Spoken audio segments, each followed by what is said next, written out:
Alright, what's good, everybody? Welcome back to another episode of Katawa Shoujo. I am your gracious, your humble host with the most, JQG, back again with another episode. I believe this is episode 4 of the series. So, in the last episode, we're going to go visit the nurse's office, so let's see who the head nurse is behind this door. The room is not large, and it smells strange. A friendly-looking man turns around in his office chair to face me as I enter. His desk is neat and tidy, but the bin under the floor is overflowing with used medical utensils and at least a dozen coffee cup rings lingering on the desk. Oh.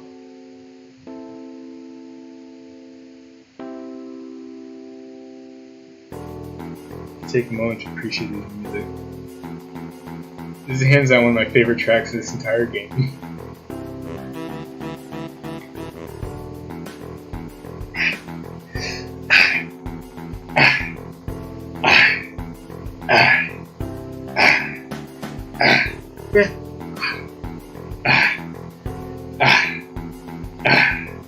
Anyway, let's see what kind of voice we're going to give this guy.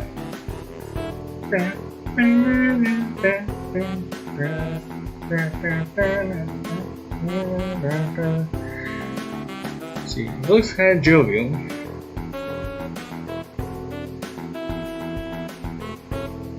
It's like he's a young, jovial, snide kind of guy. So, what kind of voice will we give a young, jovial, snide-looking guy?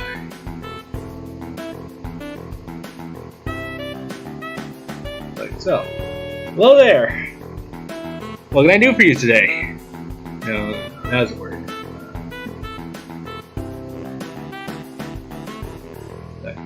Well, hello there! What can I do for you today? Oh, there we go. He is young looking and sort of rugged, but the dimples in his cheeks wash that impression away with smiles. Are you the nurse? He smiles like a person who has heard this very same question numerous times. I know I don't look the part, but trust me, I act the part. Nurse is the name, and nursing is my game. He's like, nurse is the name, and head is my game. He's like, why, yes I am, young man. It says so on the door, no? You can read, can't you? I hope that's not your disability, that you don't know how to read. You can call me by my name or just the nurse like everyone else. Of course. I shake off my confusion, realizing I probably should shake his extended hand. Like, come on bro, don't leave me hanging. His handshake is rather firm and friendly. Right, I'm a new student and my homeroom teacher told me to come meet you. My name is Hisao Nakai. Ah, yes. His eyes light up with revelation, and he snaps his fingers. I like how the game added the snap as soon as touch. Oh, you're that Nakai! I was just reading your file in the morning. Some kind of chronic arrhythmia and related congenital heart muscle deficiency, right? Right. He gestures me to sit down in a vacant armchair in front of his desk. Yes. Good. Well, you've probably been briefed about the school enough, so I'll just get this over with quickly. We have all kinds of facilities available, mostly physical therapy and such. There's always someone in my staff around, even at night, so never hesitate to call us if there is any problem. The famous 24-hour nursing staff. Yes, I'm all too familiar with them. Wow, this is like a hospital. Almost like I never left one. Well, not exactly. For instance, we don't do brain surgery here. His joke feels so out of place that I'm left thinking why he even said it. Like, Hisao's just like, you dick. Yeah. Just that it's really weird to have so many medical people out of school. Well, remember, jackass, this isn't just any school. But you'll get used to it. I'm not so sure of that myself, but I don't let the nurse know. Now, just let me find your file again. While he searches for something from my computer and shuffles stacks of papers around, I let my gaze wander around the room. It's the epitome of generic, I'd like to say. Hisao, the interior design critic. Beige walls and the ceiling. Oh, très gauche. Dark gray laminate flooring, how pedestrian. And all the equipment you expect from a school nurse's office. Even the ridiculous educational posters are hanging on all four walls, reminding me to eat properly 3 times a day and from all the food groups. You know, a lot of this information is flawed and it depends on your eating habits and how you live, but here and there. Smiling, the nurse draws a thick file from a stack of similarly thick files and opens it.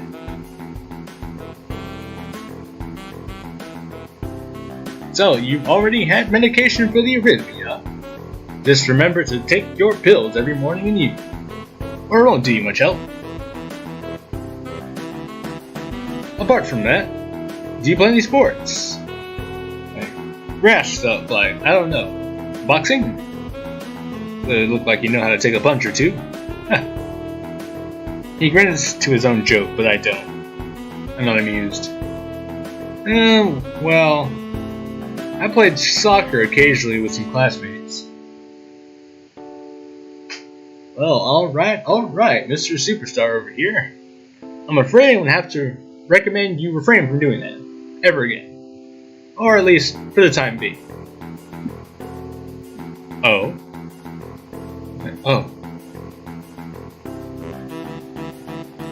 My lack of reaction makes him raise an eyebrow. But really, I'm not too bothered by him forbidding me to kick a ball around. Yeah, that's for numbskulls. I guess I never did it out of a burning passion for the sport, just to have something to do. You've all been there. Any kind of concussion might be very dangerous to your heart, and risking another attack is not a good idea. Well, being stupid is a very dumb idea.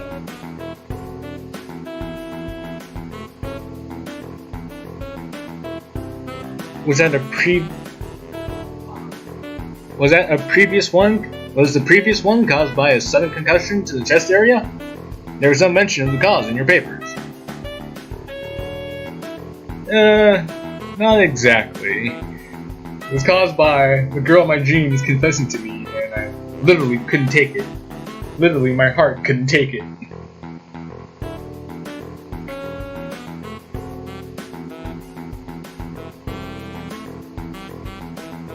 I sidestepped the question acceptably, and he glances at me over his papers, with a more serious expression on his face.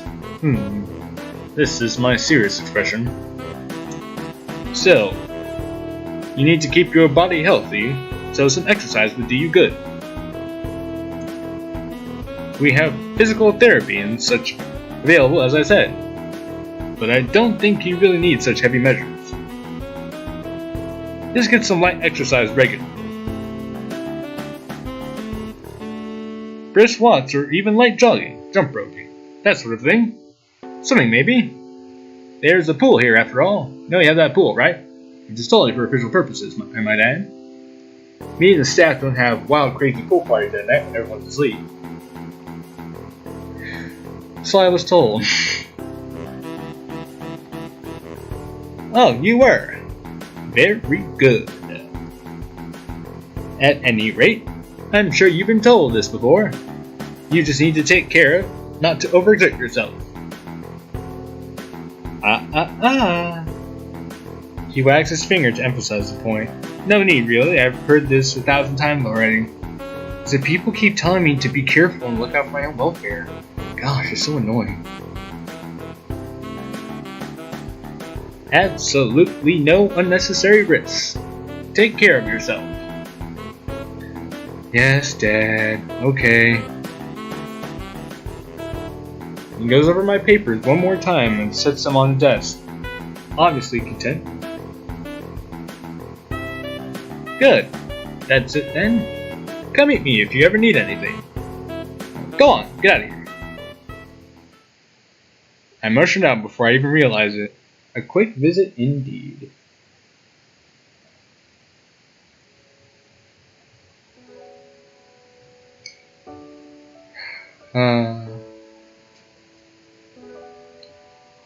I ended up standing in front of the main building. Ooh.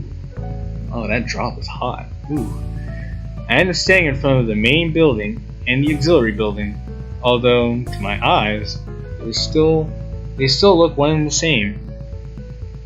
Yeah, they will look one and the same to me in this picture. It's the real first look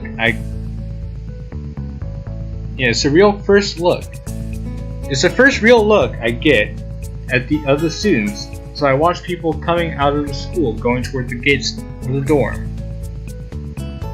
Everyone seems to know where they're going, and I still keep thinking that most of them don't look too special for being students at a special school. Then again, neither do I.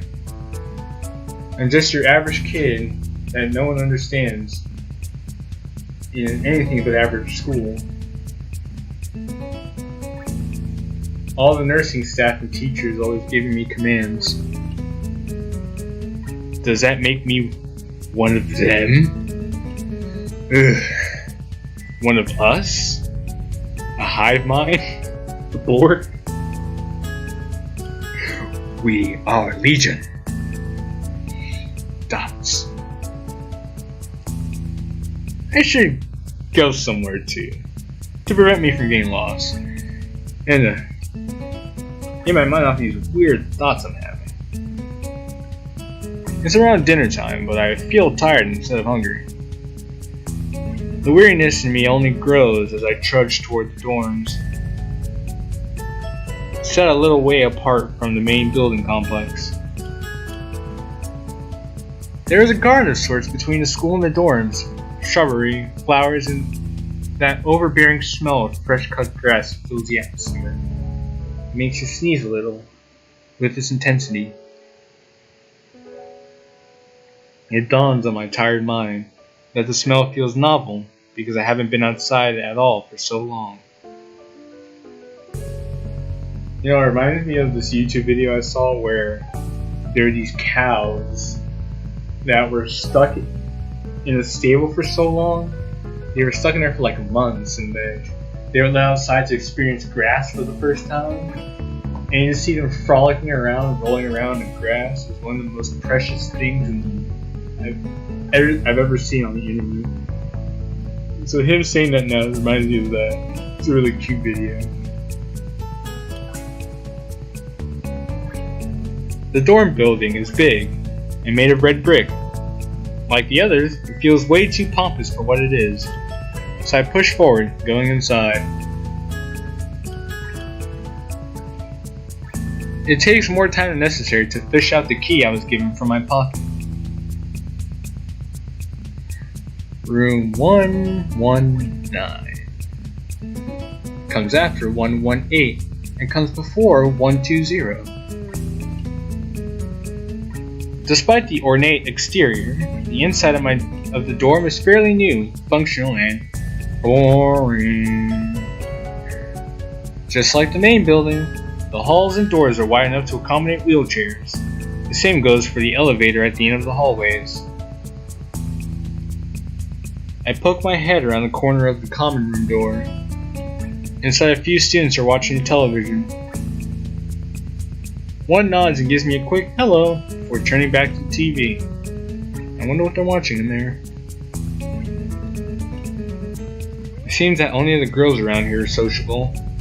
I suppose that's perfectly fine with me. Yeah, I'd rather talk to girls anyway. I climb the stairs to the upper floor.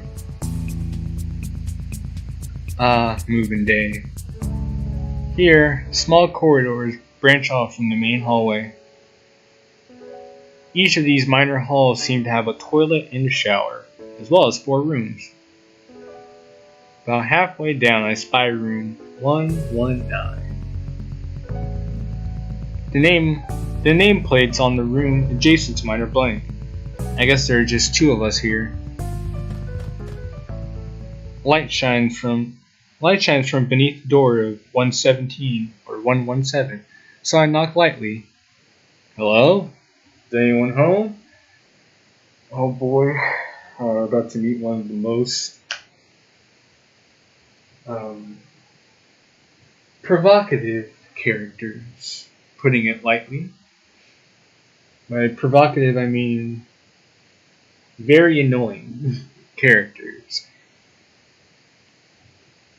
From inside, I hear a few movements, then the clicking of way more locks than I thought these doors had.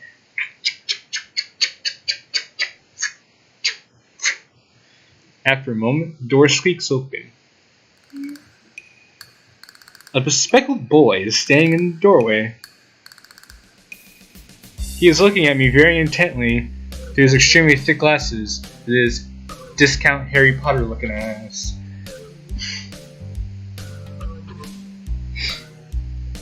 So his suit, his Gryffindor scarf, and his circular glasses.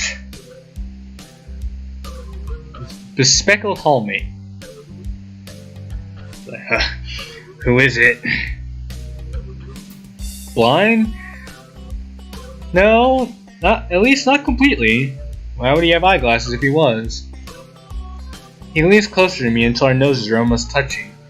His breath stinks of garlic. It would be worse if he was a mouth breather. He's like...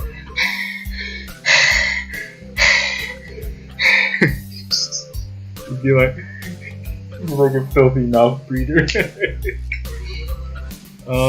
Hisao Nakai.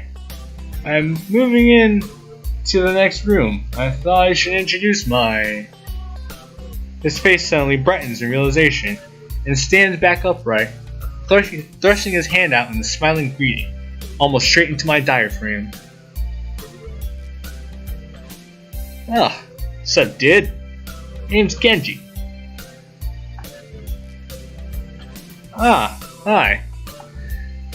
I take Kenji's sweaty hand and shake it, still a little rattled by the sudden change of attitude and vehement welcome. There are some suspicious-looking people going in and out of your room earlier. It was probably my parents. Ugh, your parents? You sure? Because it could have been some other people too. You can't judge a book by its cover. His out-of-face proverb is left hanging between us awkwardly as I try to think of some way to respond. Yeah, I'd say the chances are high enough. He shudders and makes some exaggerated hand gestures. Is this more? Are these gang signs or more sign language?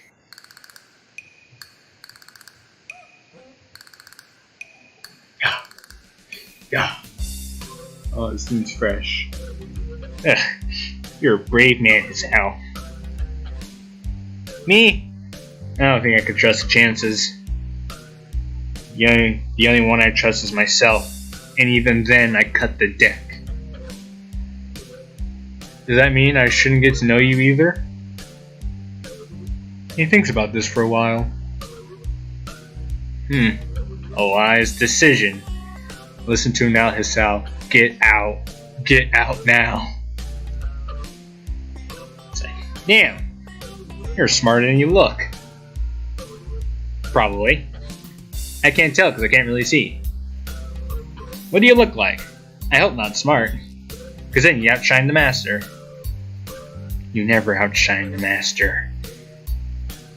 He squints his eyes and leans closer again, but I lean backwards to dodge it. It's like, gotta rock away and lean back, lean back, lean back. Back the bug up. Ugh, never mind, doesn't matter. With that, dang. Yeah, you slammed that door with some authority. With that, he turns, fumbles around for a moment in search of the door handle, and shuts the door behind him. I slide the key into the lock of the door marked 119. Bleak beige walls. It's the theme in this place. Bleak beige walls. White linen. A desk made of some type of light wood. Ugly curtains. Hisao, the interior decorator, strikes again.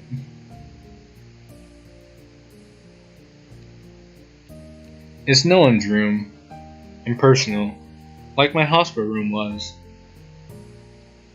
My bags are sitting at the floor of my bed, looking a lot emptier than they did this morning.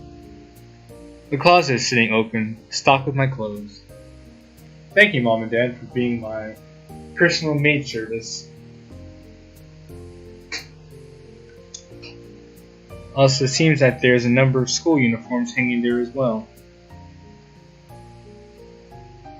A note is pinned to the sleeve of one of the shirts.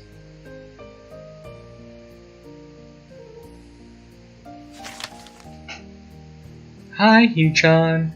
We unpacked your things and made your bed. They said that if these don't fit, then you should go to the office tomorrow. If you have any problems, you can always call us. Love, Mom and Dad. See, I told you guys Hisao was called Hichan by his parents.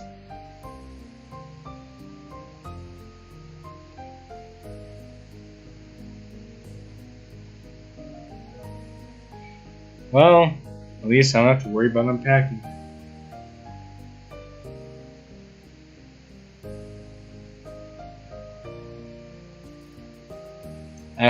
I kind of hoped that I would have. Then there would be something to do. Oh well.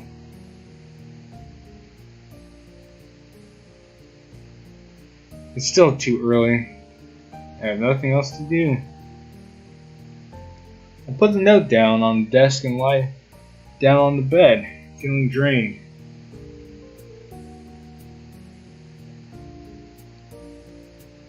Lying there makes me want to read something, but I have nothing with me. I wonder if the hospital conditioned me for wanting to read whenever I had nothing to do. You probably did, because that was what you did when you had nothing to do.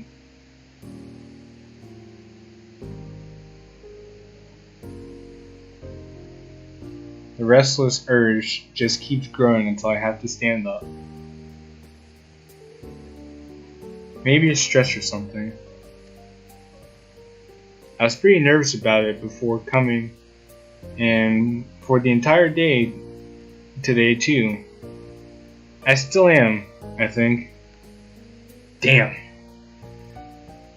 I have to distract myself somehow, so I won't be this unnatural all the time. Tomorrow, I'll go borrow some books from the library.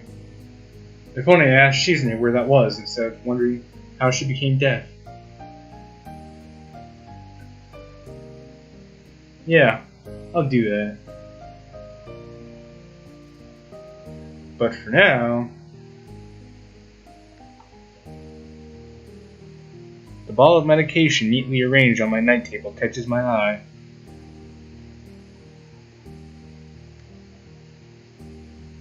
I pick up one and shake it just to hear the contents rattle inside. And then open the glued-on pharmacy label.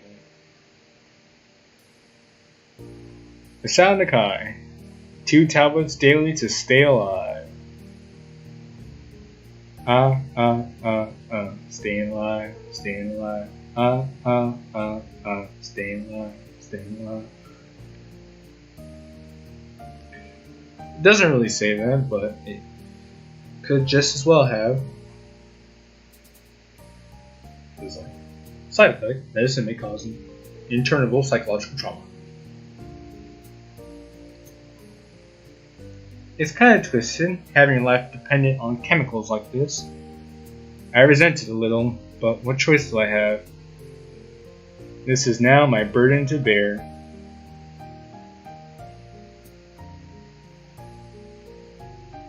With a sigh, I begin my new daily routine of taking the right number of pills from each bottle, being careful to check the correct dosage. Thus.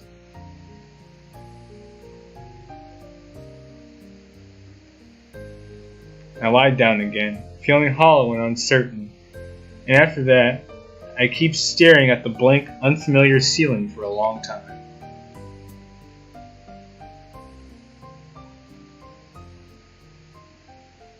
It doesn't start looking any more familiar. Not even after darkness falls and long shadows draw across my room like fingers. Long fingers of law. The sheets feel slightly more comfortable, warm and nest-like against the chill that passes for room temperature here. So the lighter shade of darkness that is the ceiling. It looks like every ceiling does at night, and it becomes the only thing I recognize anymore in this strange land. The night beckons me to sleep. It caresses my face, rubs my head, reminds me of better, simpler days, and I feel the coldness of unfamiliarity and fear creeping up my spine once again. I keep drifting further away from the world I knew. So dramatic.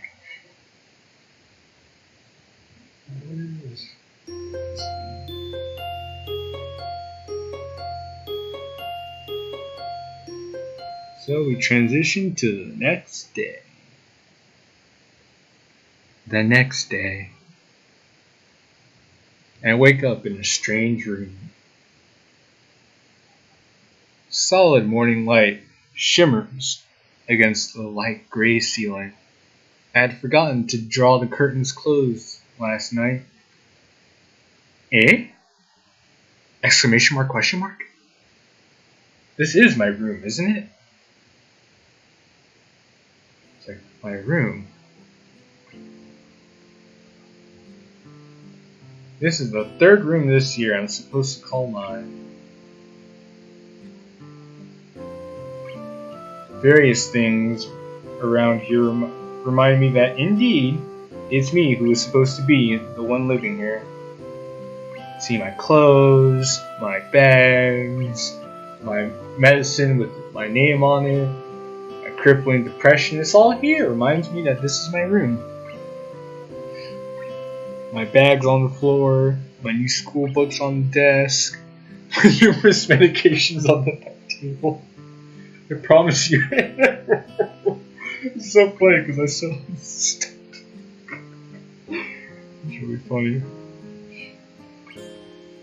I stare at the bottles for a moment, deliberating until I open the bottle, shake out a pill, and pop out a tablet from a foil sheet.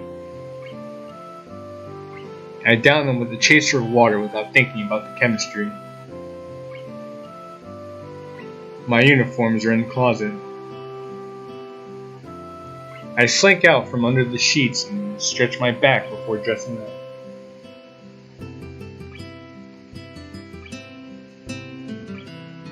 Putting on a new school uniform feels like dressing in someone else's clothes.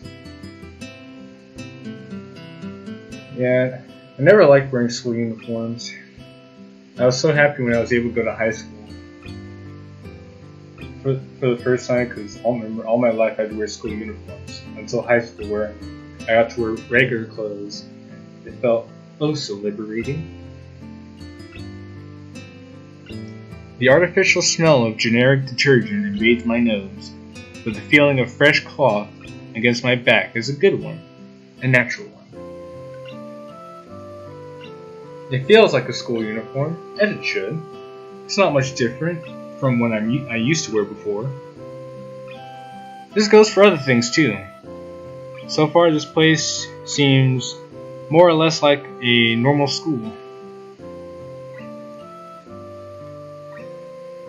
Except for the people. Yeah, those guys are weird.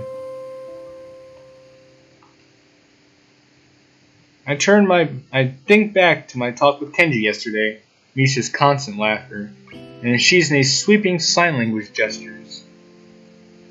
Well, I've only met 3 students so far. Maybe they aren't that normal, but I'm sure others are. Or perhaps people like them are what passes for normal around here. If that's the case, then we're all doomed. Yeah, what does pass for normal around here? What do people do? Should really ask them, but that involves talking to people.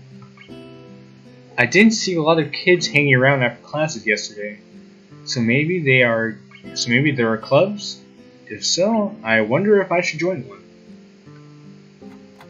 Oh, good thought, Hisao.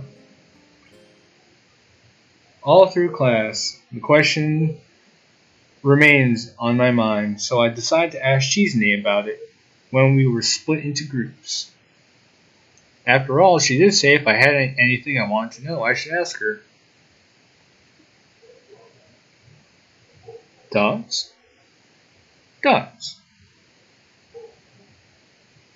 She crosses her the face of exasperation. She crosses her arms and shifts her gaze slowly to Misha, who is more preoccupied with trying to grind the eraser of her pencil down so the top is perfect and evenly flat. Relatable. Dots with determination. Oh my god. Sorry, Shi-chan. Is there something you wanted from me? Gosh, can you see I'm in the middle of something? Oh, I see. That's a good question, Hee-chan. Yeah, Chi-chan stopped giving me that RPF. It's like, my first thought is that means she doesn't know, which is worrying. Maybe I'm being too negative.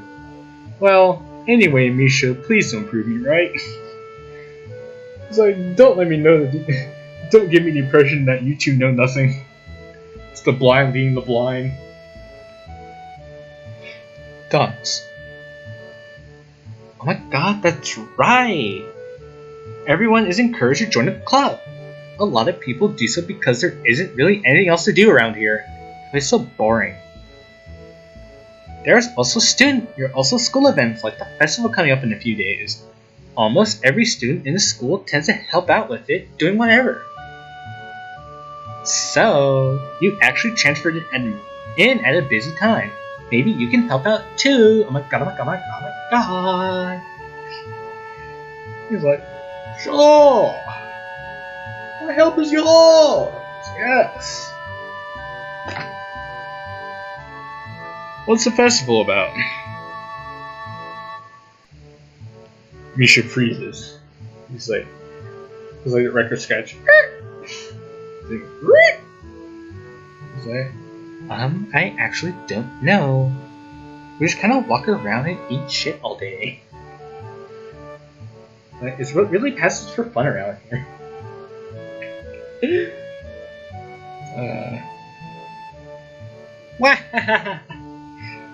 Well, I don't know, Hee-chan. The truth is, it's a local event and I'm not from this area, so... So you're an airhead and you're helpless. Got it. Well, I think we're going to call this an episode here, ladies and gentlemen. I'll catch you all next time. Ciao.